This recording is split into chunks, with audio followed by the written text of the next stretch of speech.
Olá, pessoal, tudo bem? E agora vamos para a nossa terceira não, oitava e última aula de dimensões psicológicas, psicanalíticas, perdão, dimensões psicanalíticas, da psicanálise, né? A nossa última aula vai falar sobre as principais matrizes teóricas da psicologia social. Na psicologia social, nos deparamos com olhares distintos sobre uma mesma temática, né? Perspectivas diferentes despertam abordagens diferentes, que acabam por se complementar, né? Então, hoje a gente vai conhecer as metodologias de pesquisa dos autores que marcaram a psicologia social com os seus estudos.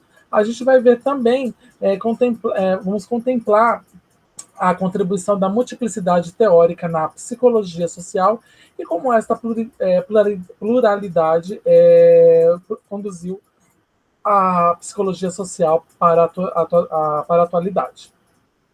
Opa! Bom, para o nosso de praxe, né, vamos para o nosso desafio. Né? Então, para você imaginando ao longo dessa aula, né? Então, imagine que um amigo se mudou para outra cidade, mas vocês continuam mantendo contato. Um dia desses, seu amigo lhe enviou um presente pelo serviço de entrega de correspondências. Ao receber em sua casa uma grande caixa embrulhada com papelão, plástico e madeira, você se vê na necessidade de pegar algumas ferramentas para poder abrir o presente e saber o que ganhou do amigo. Primeiro com uma tesoura, que foi muito eficiente para desembrulhar o plástico filme, porém não teve o mesmo efeito para o papelão, que teve que ser retirado com o auxílio de uma faca de cozinha. Já para retirar a madeira de proteção, foi necessária a utilização de um serrote. Retirando todos os obstáculos, pôde ver que o amigo lhe havia dado de presente. A psicologia social, da mesma forma, se utiliza de várias ferramentas para entender a interação do indivíduo com a sociedade. Então, eu quero que vocês vejam ao longo dessa aula, né, e consigam depois explicar a relação das várias correntes teóricas na abordagem da psicologia social.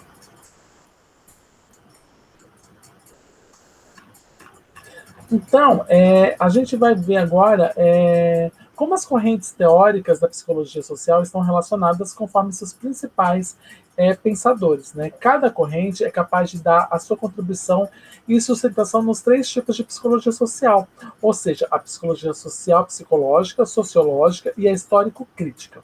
Né? Então, a psicologia social psicológica. Ela visa os modos de ser dos indivíduos com relação aos demais, mesmo que não seja concreto, produzindo conteúdos a partir da imaginação, assim como as influências provenientes dessa relação. 2. A psicologia social sociológica, né? Volta os seus olhares para os acontecimentos decorrentes das participações dos indivíduos em diferentes grupos sociais na sociedade, bem como seus impactos sobre elas.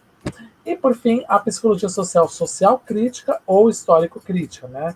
Ela lança olhar sobre os atravessamentos que conduzem os acontecimentos e comportamentos através das vivências sociais. Então, algumas correntes teóricas da psicologia social e de seus principais pensadores são as representações coletivas de Durkheim, né, que sintetizam o que o homem pensa sobre si mesmos e sobre a realidade que o cerca. Supera uma instância individual e adquirem autonomia própria. As representações sociais de Moscovitch, né, se ocupam essencialmente com a interação entre o sujeito e o objeto, na busca de entender como o indivíduo compreende a realidade que o cerca. A mentalidades primitivas de Levi-Brun, né? Investiga as leis de funcionamento das representações coletivas que apresentam condutas próprias e autônomas das leis da psicologia fundadas sobre a análise do sujeito individual. A visão psicanalítica de Freud, né, destaca a libido e o amor como forças que unem a massa junto à necessidade que tem o indivíduo de um outro, né? E, por fim, o inconsciente coletivo de Jung, né, que resulta das experiências comuns a todas as pessoas, também incluindo o material de nossa genealogia pré-humana e animal. Bom, a psicologia social, na busca da compreensão dos fenômenos que envolvem o indivíduo e a sociedade, construiu diferentes perspectivas que acabam por se complementar. As representações coletivas de Durkheim e depois as contribuições de Moscovitch serão um ponto de partida desse estudo, né? Então, logo após, a gente vai estudar a teoria das mentalidades primitivas de Levi-Bru e a contribuição da visão psicanalítica.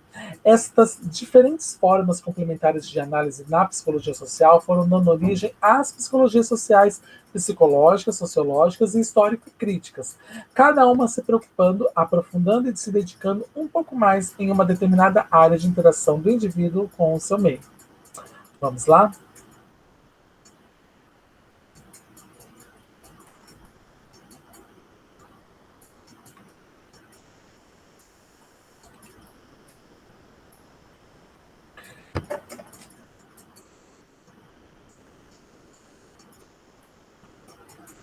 Bom, o Emile Durkheim foi o primeiro teórico a utilizar o termo representações, né, com o objetivo de introduzir o tema da representação coletiva.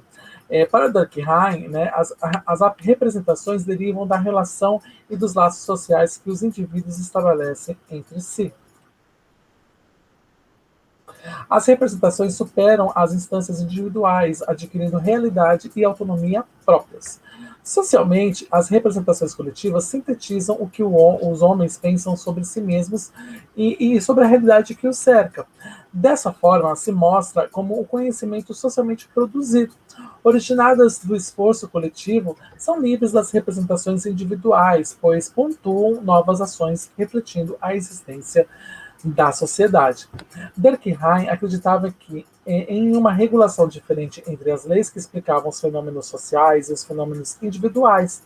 Assim, as representações coletivas, por derivarem dos acontecimentos sociais, se constituem em fato social e, assim, resulta de uma consciência coletiva e não de uma consciência individual.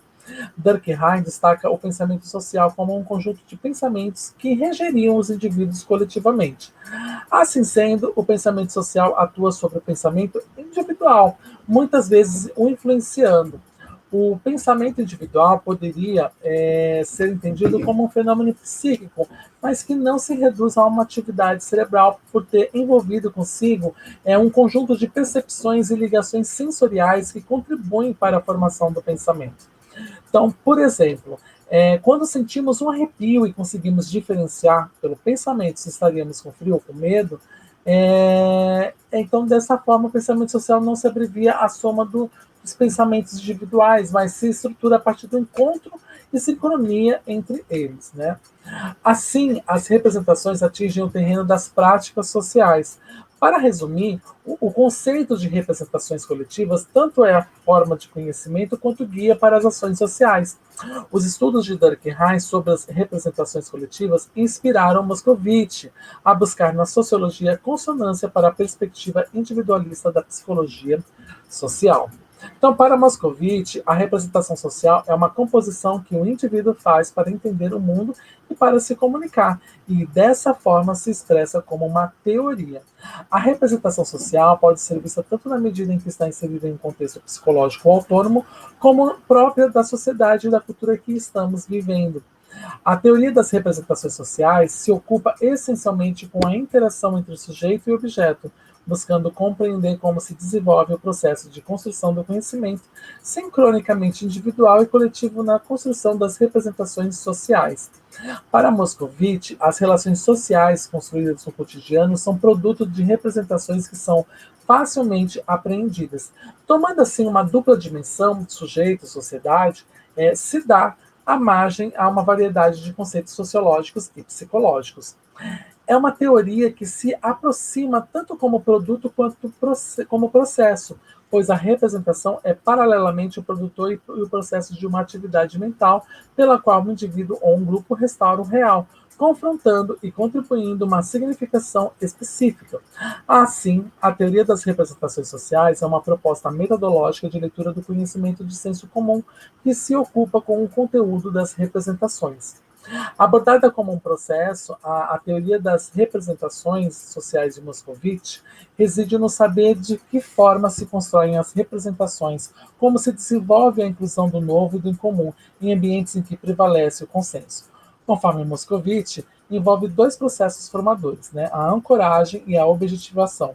O processo de objetivação torna real um esquema conceitual, né, que se dê a uma imagem uma contrapartida material. Então, dessa forma, a objetivação consiste em dar corpo a um determinado conceito. O processo de ancoragem envolve a integração cognitiva do objeto expresso no sistema de um pensamento pré-existente. Dessa forma, por meio da ancoragem, tornamos familiar o conceito ou objeto representado. Né?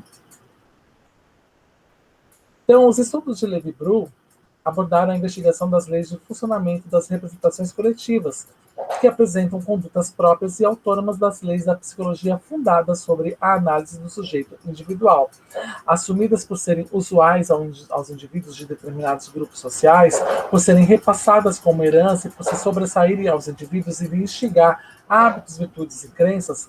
As representações coletivas se articulam e se diferenciam das representações construídas pelos indivíduos isoladamente.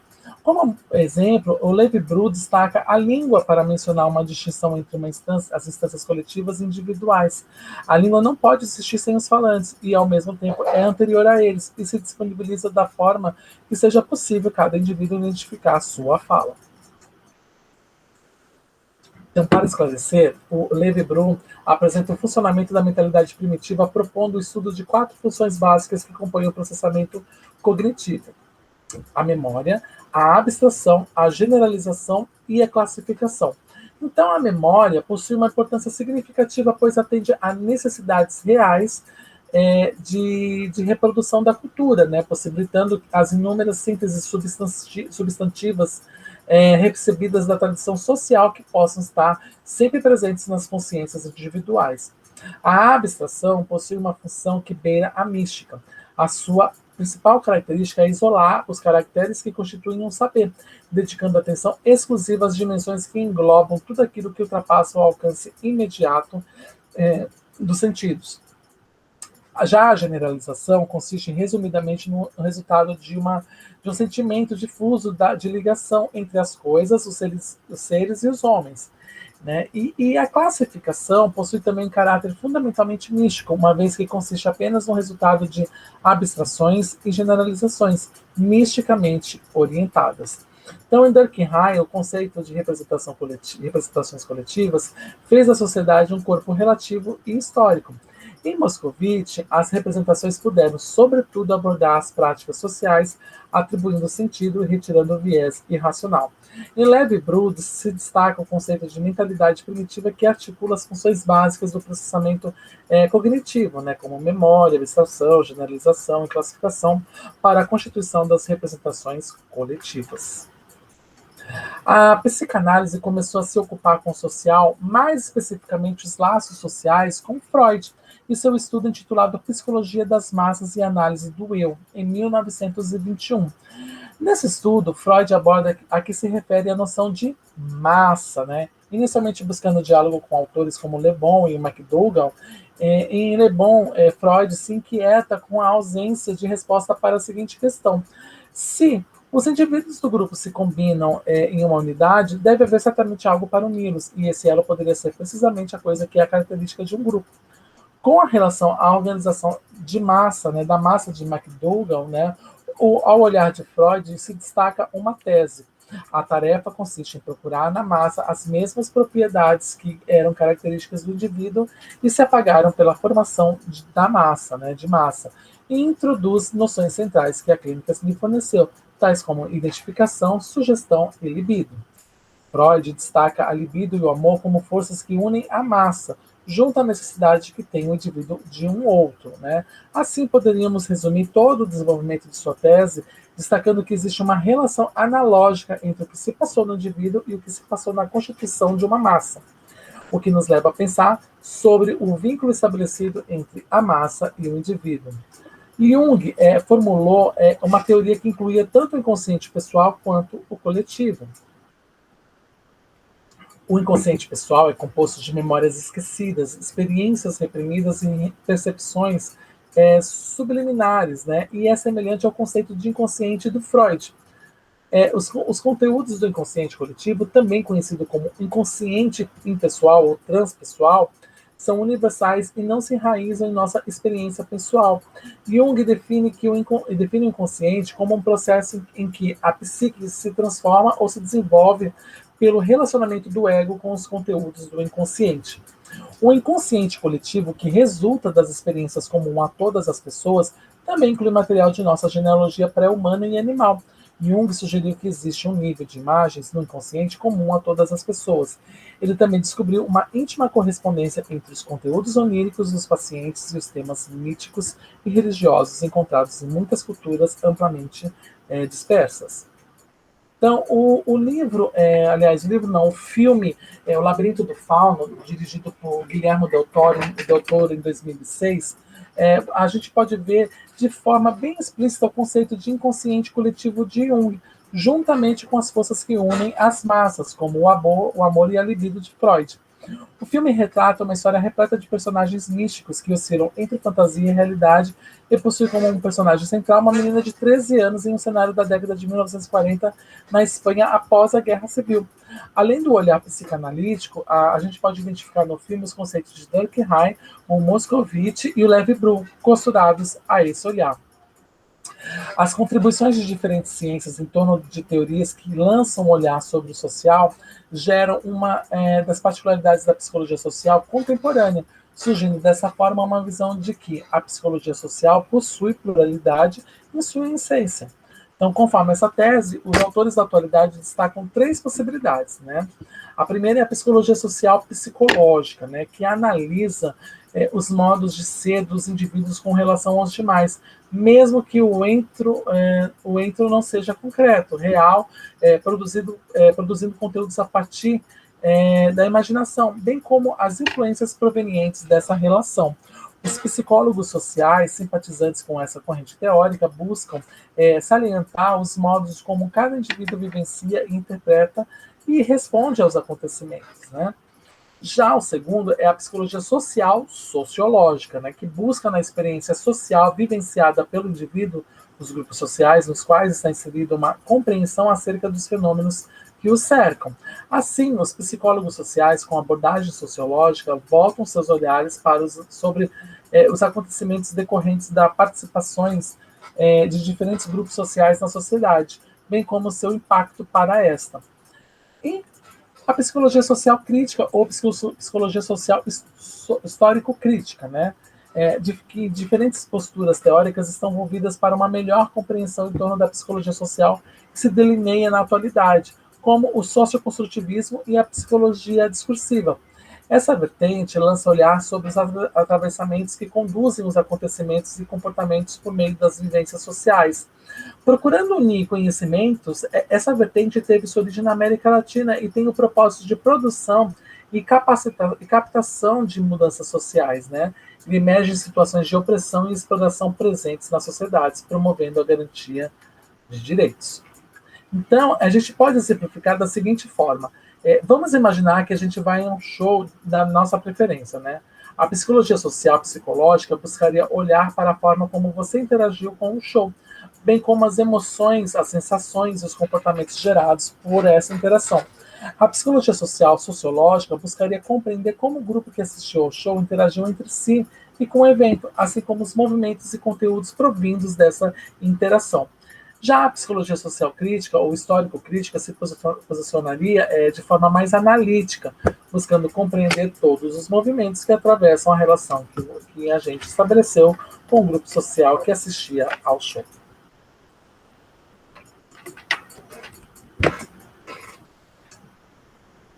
Então, Freud é um importante personagem dos estudos da psicologia e, por meio da teoria psicanalítica, ele deu importantes contribuições para a psicologia social. Então, eu vou passar aqui um vídeo e a gente vai conhecer um pouco sobre a vida do Freud.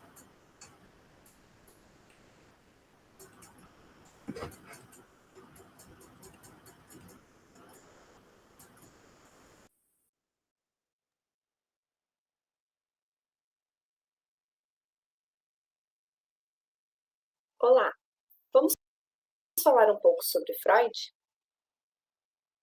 Freud foi um médico neurologista e importante psicólogo austríaco.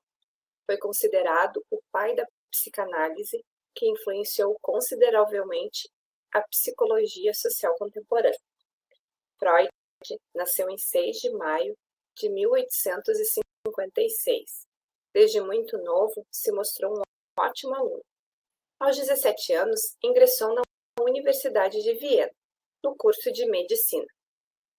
Freud concluiu o curso em 1881 e resolveu tornar-se um clínico especializado em neurologia.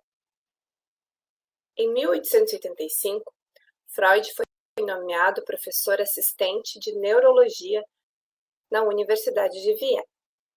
Em pouco tempo, Freud conseguiu dar um passo decisivo e original, que abriu perspectivas para o desenvolvimento da psicanálise, ao abordar a hipnose, substituindo-a pelo método das livres associações, passando então a penetrar nas regiões mais obscuras do inconsciente, sendo o primeiro a descobrir o instrumento capaz de atingi-lo e explorá-lo na sua essência. Durante 10 anos, Freud trabalhou sozinho no desenvolvimento da psicanálise.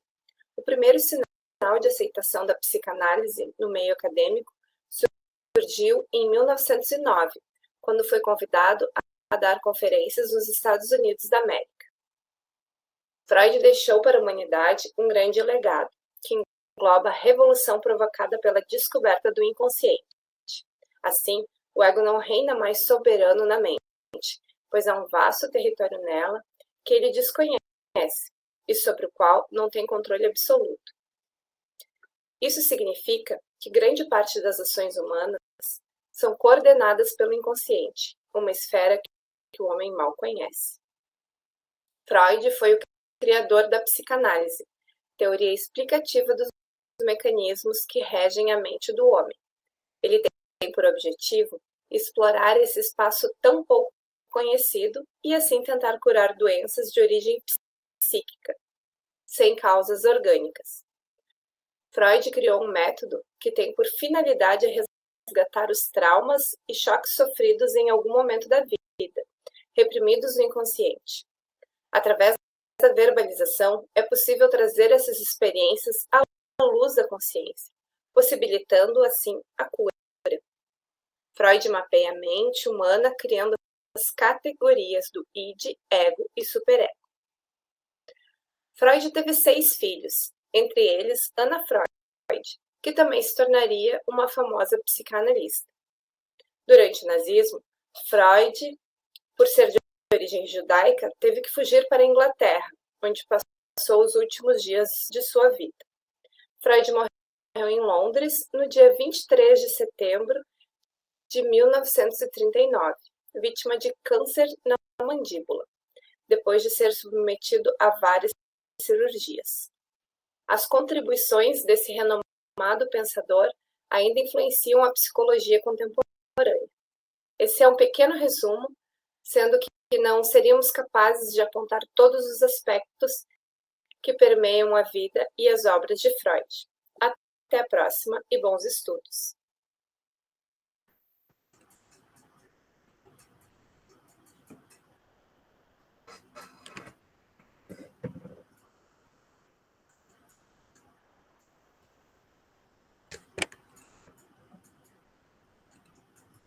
Bom, uma assistente social foi realizar uma visita domiciliar a fim de averiguar as condições socioeconômicas da família da Juliana, inscrita em programa de distribuição de renda. Consta no cadastro de Juliana que é mãe solteira, 3 de 3 crianças e faz faxinas em casas de amigos e vizinhos.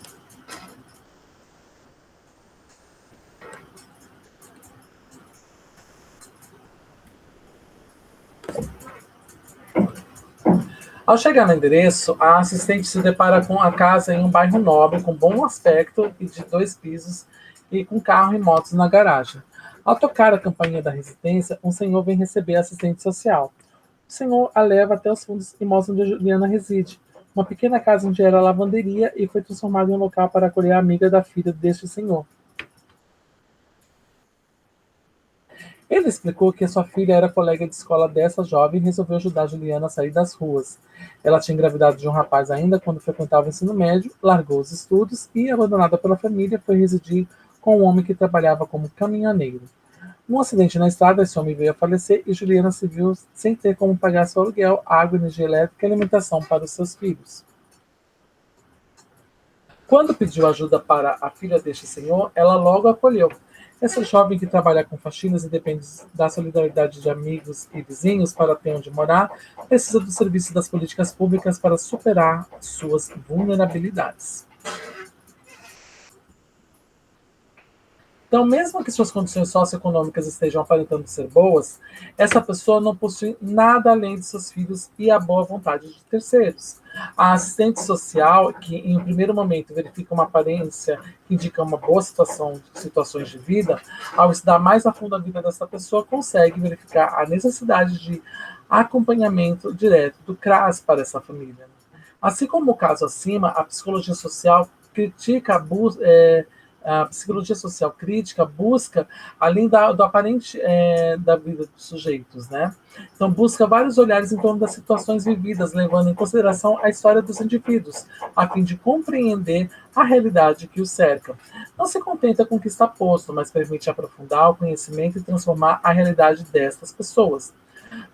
Cada teoria presente na psicologia social se une para melhor compreender os fenômenos sociais. No caso da Juliana, permite mais do que entender os processos que a levaram a buscar o CRAS, também procurar e almejar mudanças no estado de dependência desta família da boa vontade de terceiros e possa, assim, ser uma família incluída nos processos sociais e conquistar a independência.